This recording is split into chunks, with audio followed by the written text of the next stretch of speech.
Lesson 1 ਹੈਗਾ ਦ ਅਰਥ ਇਨ ਦੀ solar system ਦੇ ਵਿੱਚ ਸਾਡਾ ਅਰਥ ਜਿਹੜਾ ਕਿੱਦਾਂ ਦੀ ਪੋਜੀਸ਼ਨ 'ਤੇ ਹੈ ਹੈ ਨਾ, ਉਹਦੇ ਬਾਰੇ ਸਾਰਾ ਕੁਝ ਪੜ੍ਹਾਂਗੇ। How wonderful it is to watch the sky after sunset, ਕਹਿੰਦੇ ਜੋ ਸੂਰਜ ਢਲ ਜਾਂਦਾ ਤਾਂ ਸਨਸੈਟ ਨੂੰ ਦੇਖਣ ਤੋਂ ਬਾਅਦ ਸਕਾਈ ਅਸੀਂ ਦੇਖਦੇ ਤਾਂ ਕਿੰਨਾ ਮਜ਼ਾ ਆਉਂਦਾ ਉਹਦੇ 'ਚ, ਹੈ ਨਾ। One would first notice 1 or 2 bright dots shining the sky, ਜਦੋਂ ਹਨੇਰਾ ਹੋਣ ਲੱਗਦਾ ਤਾਂ ਸਾਨੂੰ ਪਹਿਲੋਂ 1 ਜਾਂ 2 ਤਾਰੇ ਦਿਖਦੇ। Soon you would see the number increasing, ਹੌਲੀ ਹੌਲੀ ਤੁਸੀਂ ਦੇਖੋਗੇ ਕਿ ਉਹ ਤਾਰਿਆਂ ਦਾ ਨੰਬਰ ਵੱਧਦਾ ਜਾਂਦਾ ਜਿੱਦਾਂ ਜਿੱਦਾਂ ਹਨੇਰਾ ਹੁੰਦਾ ਜਾਂਦਾ। You can not count them any more, ਤੁਸੀਂ ਉਹਨੂੰ ਗਿਣ ਨਹੀਂ ਸਕਦੇ ਹੁਣ, ਪਹਿਲਾਂ ਦੇਖੋਗੇ 1 2 ਹੋ ਗਏ, ਬਾਅਦ 'ਚੋਂ ਗਿਣੇ ਕਦੀ ਤਾਰੇ, ਕੋਸ਼ਿਸ਼ ਵੀ ਨਹੀਂ ਕੀਤੀ। ਅੱਗੇ the whole sky is filled with tiny shining, tiny ਕੀ ਹੁੰਦਾ ਛੋਟੇ ਚਮਕਦਾਰ ਓਬਜੈਕਟ ਹੁੰਦੇ ਪੂਰੀ ਦੀ ਪੂਰੀ ਸਕਾਈ ਦੇ ਵਿੱਚ, ਉਹ ਇੱਕਦਮ ਬਰਾਈਟ ਹੁੰਦੇ ਆ, ਅਦਰਸ ਡਿਮ, ਕੁਛ ਬਰਾਈਟ ਹੁੰਦੇ, ਕੁਛ ਜ਼ਿਆਦਾ ਚਮਕਦੇ ਹੁੰਦੇ, ਕੁਛ ਡਿਮ ਹੁੰਦੇ, ਘੱਟ ਚਮਕਦਾਰ। It seems as if the sky is studded with diamonds, ਇੱਦਾਂ ਲੱਗਦਾ ਕਿ ਸਕਾਈ ਜਿਹੜੀ ਹੈਗੀ ਡਾਇਮੰਡਸ ਦੇ ਨਾਲ ਭਰੀ ਹੋਈ ਹੈ। ਦੇ ਆਲ ਅਪੀਅਰ ਟੂ ਬੀ ਟਵਿੰਕਲਿੰਗ, ਸਾਰੇ ਇੱਦਾਂ ਲੱਗਦੇ ਟਵਿੰਕਲ ਕਰਦੇ, ਟਿਮਟਿਮਾ ਰਹੇ ਹੁਣ, ਠੀਕ ਹੈ। But if you look at them carefully you will notice that some of them do not twinkle as others do, ਲੇਕਿਨ ਅਗਰ ਤੁਸੀਂ ਧਿਆਨ ਨਾਲ ਦੇਖੋਗੇ ਤਾਂ ਕੁਛ ਇੱਦਾਂ ਦੇ ਹੋਊਗੇ ਜਿਹੜੇ ਟਵਿੰਕਲ ਨਹੀਂ ਕਰਦੇ ਜਿੱਦਾਂ ਬਾਕੀ ਟਵਿੰਕਲ ਕਰਦੇ। ਦੇ ਸਿੰਪਲੀ ਗਲੋ ਵਿਦਾਊਟ ਐਨੀ ਫਲਿਕਰ ਜਸਟ ਐਜ਼ ਦ ਮੂਨ ਸ਼ਾਈਨਸ, ਉਹ ਸਿੰਪਲੀ ਚਮਕਦੇ ਹੁੰਦੇ, ਠੀਕ ਹੈ। ਉਹਨਾਂ 'ਚ ਚਮਕ ਜ਼ਰੂਰ ਹੈ ਬਟ ਉਹ ਟਿਮਟਿਮਾਉਂਦੇ ਨਹੀਂ, ਸਿਰਫ ਉਹਨਾਂ ਦੀ ਰੋਸ਼ਨੀ ਇੱਦਾਂ ਹੁੰਦੀ ਜਿੱਦਾਂ ਮੂਨ ਦੀ ਹੁੰਦੀ, ਠੀਕ ਹੈ। ਜਗ ਬੁਝ ਨਹੀਂ ਹੁੰਦੀ, ਜਿੱਦਾਂ ਦੀਵਾ ਹੁੰਦਾ ਨਾ, ਦੀਵੇ ਉੱਤੇ ਹਵਾ ਪਵੇ ਕੀ ਹੁੰਦਾ, ਜਗ ਬੁਝ ਹੁੰਦੇ ਰਹਿੰਦੇ, ਉੱਦਾਂ ਇਹ ਜਗ ਬੁਝ ਨਹੀਂ ਹੁੰਦੇ, ਕੁਛ ਹੁੰਦੇ ਕੁਛ ਨਹੀਂ ਹੁੰਦੇ। ਯੂਨੀਵਰਸ ਕੀ ਹੈ ਹੁਣ, ਯੂਨੀਵਰਸ ਕੀ ਹੈ ਦ ਵਾਸਟ ਸਪੇਸ ਕੰਟੇਨਿੰਗ 올 ਦ ਕੈਲੈਸਟੀਅਲ ਬੋਡੀਜ਼ ਇਨ ਦੀ ਯੂਨੀਵਰਸ, ਕੈਲੈਸਟੀਅਲ ਮਤਲਬ ਹੈਵੀਲੀ ਬੋਡੀਜ਼, ਭਾਰੀਆਂ ਚੀਜ਼ਾਂ ਜਿਹੜੀਆਂ ਓਬਜੈਕਟ ਹੈਗੀਆਂ ਯੂਨੀਵਰਸ ਦੇ ਵਿੱਚ ਪ੍ਰੈਜੈਂਟ ਹੈਗੀਆਂ, ਅਤੇ ਉਹ ਸਪੇਸ ਜਿਹੜੀ ਆ ਉਹ ਖਾਲੀ ਜਗ੍ਹਾ ਹੈਗੀ ਜਿੱਥੇ ਭਾਰੀਆਂ ਬੋਡੀਜ਼ ਪਈਆਂ ਹੋਈਆਂ, ਉਹਨੂੰ ਬੋਲਦੇ universe. The universe is the body ਕੰਟੇਨਿੰਗ the stars, ਉਹਦੇ ਵਿੱਚ ਹੋਰ ਕੀ ਹੈ, ਸਟਾਰਸ ਹੈਗੇ, ਤਾਰੇ, ਸਾਡਾ ਪਲੈਨਟ ਹੈ, ਡਸਟ ਮਿੱਟੀ ਧੂਲ ਮਿੱਟੀ, ਇਸ ਤੋਂ ਇਲਾਵਾ ਗੈਸਿਸ ਹੈ। The universe is said to have originated around 13.8 billion years ago. ਹੁਣ ਤੁਸੀਂ ਮੈਥ 'ਚ ਪੜ੍ਹ ਲਿਆ, ਬਿਲੀਅਨ ਸਿਸਟਮ ਨਹੀਂ ਪੜ੍ਹਿਆ, ਹਾਂ ਬਿਲੀਅਨ ਵਗੈਰਾ ਪੜ੍ਹ ਲਿਆ ਨਾ ਮੈਥਸ ਵਿੱਚ। ਉੱਦਾਂ ਹੀ ਹੁਣ ਸਾਨੂੰ ਪਤਾ ਕਿ ਯੂਨੀਵਰਸ ਕਦੋਂ ਬਣਿਆ ਸੀ, 13.8 ਬਿਲੀਅਨ ਸਾਲ ਪਹਿਲੋਂ, ਹੋ ਸਕਦਾ ਉਹ ਤੋਂ ਵੀ ਪਹਿਲਾਂ ਹੋ ਗਿਆ, ਇਹ ਐਸਟੀਮੇਟ ਹੈ ਉਹਨਾਂ ਦਾ। It is difficult to imagine the vastness of universe, ਕਹਿੰਦੇ ਇਹ ਸਾਡਾ ਇਮੈਜੀਨੇਸ਼ਨ ਤੋਂ ਵੀ ਬਾਹਰ ਹੈ, ਮਤਲਬ ਅਸੀਂ ਸੋਚ ਵੀ ਨਹੀਂ ਸਕਦੇ ਕਿ ਸਾਡਾ ਜਿਹੜਾ ਯੂਨੀਵਰਸ ਹੈ ਉਹ ਕਿੰਨਾ ਕੁ ਜ਼ਿਆਦਾ ਵੱਡਾ ਹੈ, ਠੀਕ ਹੈ। ਅੱਗੇ ਹੈਗਾ ਦ ਕੈਲੈਸਟੀਅਲ ਬੋਡੀਜ਼, ਯੂਨੀਵਰਸ ਦੀ ਡੈਫੀਨੇਸ਼ਨ ਹੈਗੀ infinite space having million of galaxies Akash Ganga ਹੁੰਦੀ ਗੈਲੈਕਸੀ, ਸਾਡੀ ਆਕਾਸ਼ ਗੰਗਾ ਹੈਗੀ ਮਿਲਕੀ ਵੇ, ਜਿੱਥੇ ਸਾਡਾ ਅਰਥ ਪ੍ਰੈਜੈਂਟ ਹੈ, ਠੀਕ ਹੈ। ਅਤੇ ਜਿੰਨੀਆਂ ਵੀ ਵੱਡੀਆਂ ਗੈਲੈਕਸੀਜ਼ ਹੈਗੀਆਂ ਉਹ ਸਾਰੀਆਂ ਖਾਲੀ ਸਪੇਸ ਦੇ ਵਿੱਚ ਪਈਆਂ ਹੋਈਆਂ। ਇਨਫੀਨਾਈਟ ਮਤਲਬ ਜਿਹਨੂੰ ਅਸੀਂ ਕਾਊਂਟ ਵਗੈਰਾ ਨਹੀਂ ਕਰ ਸਕਦੇ, ਮੇਜਰ ਨਹੀਂ ਕਰ ਸਕਦੇ, ਉਹ ਇਨਫੀਨਾਈਟ ਹੁੰਦਾ, ਠੀਕ ਹੈ। ਅੱਗੇ ਆ ਗਿਆ ਦ ਕੈਲੈਸਟੀਅਲ ਬੋਡੀਜ਼ ਕੀ ਹੈਗੀਆਂ ਹੁਣ, various objects that we are called celestial bodies, ਕਾਫੀ ਸਾਰੇ ਓਬਜੈਕਟ ਜਿਹੜੇ ਸਕਾਈ ਦੇ ਵਿੱਚ ਚਮਕਦੇ ਆ ਉਹਨਾਂ ਨੂੰ ਬੋਲ ਦਿੰਦੇ ਅਸੀਂ ਕੈਲੈਸਟੀਅਲ ਬੋਡੀ ਜਾਂ ਫਿਰ ਹੈਵਨਲੀ ਬੋਡੀਜ਼, ਜਿੱਦਾਂ ਇੱਥੇ ਲਿਖਿਆ ਨਾ ਹੈਵਨਲੀ, ਭਾਰੀਆਂ ਚੀਜ਼ਾਂ। ਦ ਕੈਲੈਸਟੀਅਲ ਬੋਡੀਜ਼ ਦੇ ਵਿੱਚ ਕੀ ਆਉਂਦਾ, ਸਟਾਰ, ਪਲੈਨਟ, ਐਸਟੀਰੋਇਡਸ, ਕੋਮੇਟਸ ਐਂਡ ਮੀਟਿਓਰਸ, ਠੀਕ ਹੈ। ਇਹਨਾਂ ਦੀ ਆਪਾਂ ਹੁਣ ਡੈਫੀਨੇਸ਼ਨ ਪੜ੍ਹਨੀ ਹੈ ਅੱਗੇ ਜਾ ਕੇ, ਅਤੇ ਇਹਨਾਂ ਦੇ ਐਗਜ਼ੈਕਟ ਮੀਨਿੰਗ ਵੀ ਪੜ੍ਹਦੇ ਹਾਂ, ਠੀਕ ਹੈ। ਬਾਕੀ ਤਾਂ ਤੁਹਾਨੂੰ ਪਤਾ ਹੀ ਹੈ ਕੀ ਹੈਗਾ, ਸਟਾਰ ਪਤਾ, ਪਲੈਨਟਸ ਪਤਾ, ਐਸਟੀਰੋਇਡਸ, ਕੋਮੇਟਸ ਅਤੇ ਮੀਟਿਓਰਸ ਪੜ੍ਹਨੇ, ਠੀਕ ਹੈ। ਮੀਟਿਓਰਸ ਹੁੰਦੇ ਹੈ ਜਿਨ੍ਹਾਂ ਨੂੰ ਆਪਾਂ ਟੁੱਟਿਆ ਤਾਰਾ ਬੋਲਦੇ ਨਾ, ਟੁੱਟਾ ਹੋਇਆ ਤਾਰਾ ਜਿਹੜਾ ਆਪਾਂ ਦੇਖਦੇ, ਉਹ ਮੀਟਿਓਰਸ ਹੁੰਦੇ ਹੈ। ਕੋਮੇਟਸ ਹੁੰਦੇ ਧੂਮਕੇਤੂ, ਪੂੰਛ ਵਾਲੇ ਤਾਰੇ ਜਿੱਦਾਂ ਕਹਿ ਲਓ, ਪੂੰਛ ਵਾਲਾ ਓਬਜੈਕਟ ਹੁੰਦਾ, ਠੀਕ ਹੈ।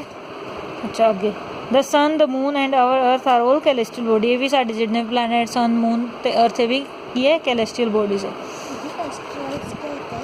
ਐਸਟੀਰੋਇਡਸ ਵੀ ਪੜ੍ਹਾਂਗੇ ਅੱਗੇ, ਉਹਨਾਂ ਦੀ ਐਗਜ਼ੈਕਟ ਮੀਨਿੰਗ ਦੇਖਣਾ, ਉਹ ਨਹੀਂ ਮੈਨੂੰ ਪਤਾ ਹਜੇ।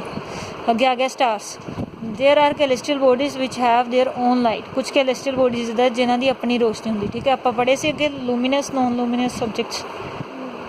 ਲੂਮੀਨਸ ਓਬਜੈਕਟ ਉਹ ਹੁੰਦੇ ਜਿਨ੍ਹਾਂ ਦੀ ਆਪਣੀ ਰੋਸ਼ਨੀ ਹੁੰਦੀ, ਠੀਕ ਹੈ, ਜਿੱਦਾਂ ਇਨਵਰਟਰ ਦੀ ਬੈਟਰੀ ਆਉਂਦੀ ਨਾ ਲੂਮੀਨਸ, ਨੋਨ ਲੂਮੀਨਸ ਇੱਦਾਂ। ਲੂਮੀਨਸ ਮਤਲਬ ਜਿਨ੍ਹਾਂ ਦੀ ਆਪਣੀ ਰੋਸ਼ਨੀ ਹੁੰਦੀ। ਨੇਚਰ ਦੇ ਵਿੱਚ ਕਿਹੜੀ ਚੀਜ਼ ਲੂਮੀਨਸ ਹੈ, ਸਨ ਲੂਮੀਨਸ ਹੈ, ਸਟਾਰ ਵੀ ਲੂਮੀਨਸ ਹੈ, ਲੇਕਿਨ ਮੂਨ ਕੀ ਹੈ, ਨੋਨ ਲੂਮੀਨਸ ਹੈ। ਨੋਨ ਲੂਮੀਨਸ ਹੁੰਦੇ ਜਿਨ੍ਹਾਂ ਦੀ ਆਪਣੀ ਰੋਸ਼ਨੀ ਨਹੀਂ ਹੁੰਦੀ ਲੇਕਿਨ ਦੂਜੇ ਕੋਲੋਂ ਰੋਸ਼ਨੀ ਲੈ ਕੇ ਫਿਰ ਉਹ ਚਮਕਦਾ ਹੈ। ਮੂਨ ਦੀ ਖੁਦ ਦੀ ਰੋਸ਼ਨੀ ਨਹੀਂ ਹੈ, ਉਹ ਕਿਹਦੇ ਕੋਲੋਂ ਰੋਸ਼ਨੀ ਲੈਂਦਾ ਹੈ, ਸਨ ਕੋਲੋਂ ਲੈਂਦਾ, ਠੀਕ ਹੈ।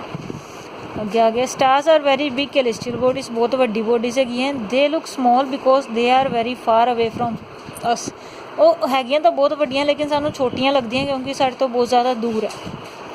The sun is the nearest star to the earth. ਹੁਣ ਸਨ ਵੀ ਕੀ ਹੈ, ਇੱਕ ਸਟਾਰ ਹੈ ਜਿਹੜਾ ਅਰਥ ਦੇ ਸਭ ਤੋਂ ਜ਼ਿਆਦਾ ਨੀਅਰੈਸਟ ਹੈ। ਹੁਣ ਠੀਕ ਹੈ, ਅਗਰ ਕੋਈ ਪਿੱਛੇ ਅਰਥ ਦੇ ਨੀਅਰੈਸਟ ਸਟਾਰ ਕਿਹੜਾ ਹੈ, ਸਨ ਹੈ। Okay, the stars made up of burning gases. ਹੁਣ ਅਸੀਂ ਕਹਿੰਦੇ ਸਟਾਰ ਚਮਕਦੇ ਆ ਨਾ, ਉਹ ਕਾਹਦੇ ਬਣੇ ਹੁੰਦੇ, ਬਰਨਿੰਗ ਗੈਸਿਸ। ਉਹਦੇ ਅੰਦਰ ਗੈਸਿਸ ਹੁੰਦੀਆਂ ਜਿਹੜੀਆਂ ਬਰਨ ਕਰਦੀਆਂ, ਜਲਦੀਆਂ ਠੀਕ ਹੈ, ਗਰਮ ਹੁੰਦੀਆਂ। ਅਤੇ ਜਦੋਂ ਗਰਮ ਚੀਜ਼ ਦੇ ਉੱਤੇ ਹਵਾ ਪੈਂਦੀ ਹੈ, ਜਿੱਦਾਂ ਦੀਵੇ ਉੱਤੇ ਹਵਾ ਪੈਂਦੀ, ਦੀਵਾ ਹਿਲਦਾ ਹੈ ਨਾ, ਅਤੇ ਜਦੋਂ ਸਟਾਰਸ ਦੀ ਵੀ ਰੋਸ਼ਨੀ ਦਾ ਉਹਨਾਂ ਉੱਤੇ ਹਵਾ ਕਰੋਸ ਕਰਦੀ, ਉਹ ਹਿਲਦੇ, ਉਦੋਂ ਸਾਨੂੰ ਪਤਾ ਲੱਗਦਾ ਕਿ ਉਹ ਚਮਕਦੇ ਪਏ। ਠੀਕ ਹੈ, ਅੱਗੇ ਹੈਗਾ ਕੌਂਸਟਲੇਸ਼ਨ। ਕੌਂਸਟਲੇਸ਼ਨ ਕੀ ਹੁੰਦਾ, ਐਕਚੁਅਲ ਦੇ ਵਿੱਚ ਗਰੁੱਪ ਹੁੰਦੇ ਸਟਾਰਸ ਦੇ। ਠੀਕ ਹੈ, ਇਕੱਠੇ ਹੋ ਜਾਂਦੇ ਗਰੁੱਪਸ ਦੇ ਵਿੱਚ ਤਾਰੇ। If we look at the sky on a clear night, we will notice various patterns formed by different groups of stars. ਅਗਰ ਅਸੀਂ ਰਾਤ ਨੂੰ ਕਲੀਅਰ ਸਕਾਈ ਵੱਲ ਦੇਖੀਏ ਹੈ ਨਾ, ਕਲੀਅਰ ਸਕਾਈ ਮਤਲਬ ਕਿ ਬੱਦਲ ਨਾ ਹੋਣ, ਤਾਂ ਅਸੀਂ ਇਹ ਦੇਖਾਂਗੇ ਕਿ ਕਾਫੀ ਸਾਰੇ ਪੈਟਰਨ ਬਣੇ ਹੁੰਦੇ ਆ। ਪੈਟਰਨ ਮਤਲਬ ਅਲੱਗ-ਅਲੱਗ ਡਿਜ਼ਾਈਨ ਬਣੇ ਹੁੰਦੇ ਆ ਅਸਮਾਨ ਦੇ ਵਿੱਚ। ਕੌਣ ਬਣਾਉਂਦਾ ਉਹਨਾਂ ਡਿਜ਼ਾਈਨਸ ਨੂੰ, ਗਰੁੱਪ ਆਫ ਸਟਾਰਸ, ਅਲੱਗ-ਅਲੱਗ ਤਾਰਿਆਂ ਦੇ ਗਰੁੱਪਸ। ਸੱਚ ਪੈਟਰਨਸ ਆਰ ਕਾਲਡ ਕੌਂਸਟਲੇਸ਼ਨ। ਆਹ ਗਰੁੱਪ ਆਫ ਸਟਾਰ ਜਿਹੜੇ ਪੈਟਰਨਸ ਬਣਾ ਦਿੰਦੇ ਉਹਨਾਂ ਨੂੰ ਬੋਲਦੇ ਕੌਂਸਟਲੇਸ਼ਨ। ਕਾਮਨ ਕੌਂਸਟਲੇਸ਼ਨ ਕਿਹੜੇ ਹੈਗੇ, ਦੋ ਕਾਮਨ ਹੈ, ਉਰਸਾ ਮੇਜਰ, ਉਰਸਾ ਮਾਈਨਰ। ਇੱਕ ਮੇਜਰ, ਦੂਜਾ ਮਾਈਨਰ। ਠੀਕ ਹੈ, ਇਹਦਾ ਮੇਜਰ ਦਾ ਦੂਸਰਾ ਨਾਮ ਕੀ ਹੈ, ਗ੍ਰੇਟ ਬੀਅਰ ਜਾਂ ਫਿਰ ਸਪਤ ਰਿਸ਼ੀ। ਸਪਤ ਮਤਲਬ 7 ਸਟਾਰਸ ਦਾ ਬਣਿਆ ਹੁੰਦਾ। ਠੀਕ ਹੈ, the Indian name of Ursa Major constellation is Saptarishi. It is called the Great Bear because its stars are arranged in such a way that they seem to form the outline of a bear, big bear or the Great Bear. There are 7 stars in the constellation. ਇਹਨਾਂ ਦੀ outline ਕਹਿੰਦੇ ਇੱਦਾਂ ਬਣੀ ਹੁੰਦੀ ਜਿੱਦਾਂ ਇੱਕ ਵੱਡਾ ਜਿਹਾ ਭਾਲੂ। ਲੱਗਦਾ ਹੈ? ਨਹੀਂ ਲੱਗਦਾ ਨਾ, ਮੈਨੂੰ ਨਹੀਂ ਲੱਗਦਾ। ਸਪੂਨ ਸ਼ੇਪ ਲੱਗਦੀ ਮੈਨੂੰ ਉਹਦੀ, ਹੈ ਨਾ। ਬਟ ਫਿਰ ਵੀ ਇਹਨਾਂ ਨੇ ਮੇਜਰ ਦਾ ਨਾਮ, ਮੇਜਰ ਮਤਲਬ ਵੱਡਾ ਬੀਅਰ, ਗ੍ਰੇਟ ਬੀਅਰ। ਠੀਕ ਹੈ, ਮਾਈਨਰ ਦਾ ਮਤਲਬ ਹੁੰਦਾ ਛੋਟਾ। This constellation also has the group of 7 star. ਇੱਥੇ ਵੀ 7 ਸਟਾਰਸ ਹੁੰਦੇ ਜਿੱਦਾਂ ਕਿ ਮੇਜਰ ਦੇ ਵਿੱਚ ਹੁੰਦੇ, but the stars are close together. ਲੇਕਿਨ ਸਟਾਰਸ ਇੱਥੇ ਦੂਰ ਸੀ, ਇੱਥੇ ਥੋੜ੍ਹੇ ਕਲੋਜ਼ ਹੁੰਦੇ ਆ ਇੱਕ ਦੂਜੇ ਦੇ। At the end of Ursa Minor is a very important star at average brightness which is called pole star. ਇਹਦੇ ਐਂਡ ਦੇ ਵਿੱਚ, ਉਰਸਾ ਮਾਈਨਰ ਦੇ ਐਂਡ ਦੇ ਵਿੱਚ ਇੱਕ ਤਾਰਾ ਹੁੰਦਾ, ਉਹਨੂੰ ਬੋਲਦੇ ਪੋਲ ਸਟਾਰ। ਠੀਕ ਹੈ, ਜਿਹਦੀ ਐਵਰੇਜ ਬਰਾਈਟਨੈਸ ਹੁੰਦੀ, ਜਿਹੜਾ ਜ਼ਿਆਦਾ ਨਹੀਂ ਚਮਕਦਾ, ਠੀਕ ਚਮਕਦਾ, ਬਾਕੀ ਤਾਰੇ ਇਹਦੇ ਜ਼ਿਆਦਾ ਚਮਕਦੇ। ਓਕੇ, ਚਲੋ ਇੱਥੇ ਹੁਣ ਪੈਨ ਫਸਾਉਣਾ ਪੈਣਾ। ਅੱਗੇ ਹੈਗਾ ਪਲੈਨਟਸ। ਆ ਉਰਸਾ ਮੇਜਰ ਦੀ ਪਿੱਛੇ ਦੇਖੀ ਸੀ ਪਿਕਚਰ, ਇਹ ਹੈਗਾ ਉਰਸਾ ਮਾਈਨਰ। ਉਰਸਾ ਮਾਈਨਰ ਅਤੇ ਮੇਜਰ 'ਚ ਕੀ ਫਰਕ ਹੈ? ਉਰਸਾ ਮੇਜਰ ਦੇ ਵਿੱਚ ਤਾਰੇ ਦੂਰ ਹੁੰਦੇ, ਇਹ 'ਚ ਨੇੜੇ ਹੁੰਦੇ। ਠੀਕ ਹੈ, ਇੱਕ ਗੱਲ ਮੈਂ ਤੁਹਾਨੂੰ ਸ਼ਾਇਦ ਗਲਤ ਦੱਸਤੀ, ਦੁਬਾਰਾ ਪੜ੍ਹੀਏ ਕੀ ਲਿਖਿਆ ਹੋਇਆ ਇੱਥੇ। Ursa Minor is very important, is a very important star of average brightness which has the pole star. अच्छा नहीं सही दस्या। ਇਹਦੇ ਕੋਨੇ 'ਚ ਇੱਕ ਜ਼ਿਆਦਾ ਬ੍ਰਾਈਟੈਸਟ ਸਟਾਰ ਹੈ ਜਿਹਨੂੰ ਬੋਲਦੇ ਪੋਲ ਸਟਾਰ। एकदम पोल थे मतलब कोने थे है ना, इन्हें बोलते पोल स्टार। ठीक है, इस तो बाद आ गए हम प्लैनेट्स के बारे में पढ़ेंगे हम। The 2006 definition of a planet by the international astronomical union. ठीक है, इंटरनेशनल एस्ट्रोनॉमिकल यूनियन जिसका नाम क्या है IAU, इसकी शॉर्ट फॉर्म याद करनी है। ठीक है, अच्छा स्टेट्स मतलब इन्होंने आ जी यूनीयन है यानी एक संस्था है, इन्होंने प्लैनेट की डेफिनेशन दी सी 2006 उन्होंने की किया सीगा in the solar system planet is celestial body. एक प्लैनेट एक कैलेस्टियल बॉडी है, डैट इज़ हैवनली बॉडी जी साडे यूनीवर्स के विच पई हुई है। ठीक है, is in orbit around the sun. इस सन के अराउंड जिदा सन है साडा उहदे अराउंड एक ऑर्बिट। ठीक है, ऑर्बिट का मतलब होंदा एक पाथ, एक रस्ता उहदे उत्ते फिरदी पई। ठीक है, जिदा एक ट्रेन जी अपनी पटरी उत्ते तुरदी है, इदा ही एक प्लैनेट जोड़ा है वो अपनी ऑर्बिट के उत्ते ही मूव करता। ऑर्बिट का मतलब की हो गया कि वह पाथ, वह रस्ता। Is in orbit around the sun कि सन के अराउंड ऑर्बिट के उत्ते मूव करती है। दूसरा, has sufficient mass so that it assumes a hydrostatic equilibrium nearly around shape.